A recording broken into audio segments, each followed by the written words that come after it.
I think that a lot of the dangers of cancel culture and, we're just going to be condemning people all the time. Hi, welcome to Woke Watch. I'm Jane Stevenson with Sun Media, here with Sun Media's latest edition, Danette Wilford. Hello, Danette. And we're here to talk about this week's cancer culture victim. They seem to just keep coming. This one's a fairly prominent one. We're talking about Chrissy Teigen. She's People Magazine's most beautiful person. She is being called upon because of past tweets that have been pretty harmful. Everything from telling people to kill themselves to just Twitter bullying outright.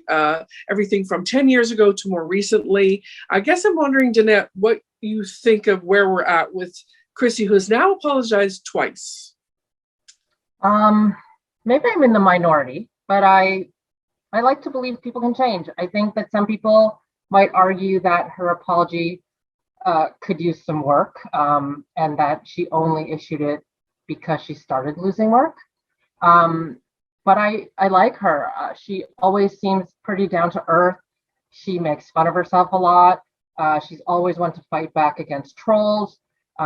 We may be in this cancel culture, but I think a lot of people really do like her, maybe for the same reasons I do, maybe for others. So I think she'll get a pass? Maybe. She just kind of needs to learn to maybe stop engaging and stay out of the spotlight for a lot longer than she has in the past. Like, I think she was only off social for a couple weeks before she was right back on there. Mm-hmm. And if we can be more specific with people watching this, let's talk about the actual second apology that she released yesterday on Monday, June 14th. Danette, if you can read some of that apology and let's see what people think about what she had to say. Sure, Jane. In a blog post on Medium, which she also posted on her Instagram, the mother of two wrote, "Not a day, not a single moment has passed where I haven't felt the crushing weight of regret for the things I've said in the past. There is simply no excuse for my past horrible tweets. My targets didn't deserve them. No one does. I am reaching out to those I hurt to apologize for my a-hole behavior." There's a lot of I's and me's there, which for some I think might say isn't a genuine apology. But Jane, what are your thoughts? Do you think it's genuine? Do you think it's not and it's just kind of something she's trying to do to cover for everything she said? Or do you think this is just kind of a teaching moment for all of us? I mean, those tweets back then that was long before what society is now. We've all tweeted stupid things. So what do you think about her past tweets? Well, I think she said something like she was an immature, insecure troll who thought it was fun to make fun of celebrities so people would like her. That's kind of bizarre in itself. That almost sounds like teenage stuff. But I think she has matured. She's now a mom of two. Sadly, she recently lost a third child. So I guess the thing I have the real problem with is beyond bullying on Twitter, she went one step further, allegedly, with this designer, Michael Costello, who said yesterday in response to her second apology, he was thinking of committing suicide after not only did she bully him on Twitter for allegedly being a racist, which he says was a fabricated thing by a disgruntled employee, but also that she went out of her way to say in Hollywood, if you work with Michael Costello, I will no longer work with you, and neither will my stylist. And I think that's taking things one step further. We've all been trolled. I was trolled yesterday. You need to have thick skin if you're going to be on social media. But it's quite another thing for someone to go after your livelihood. And I think that's the problem I'm having reconciling with her behavior.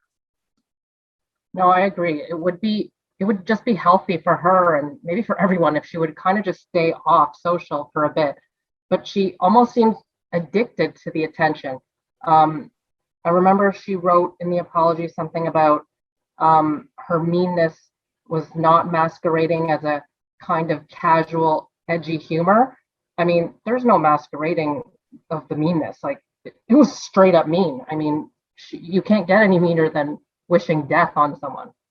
That's right, and I think we all should rethink what we're tweeting. I think people forget it's public, and that's the weird part about social media. It's called social media. So I think people need to kind of rethink some of the things they're tweeting. If they wouldn't say it, put it on a billboard. Don't put it in a tweet.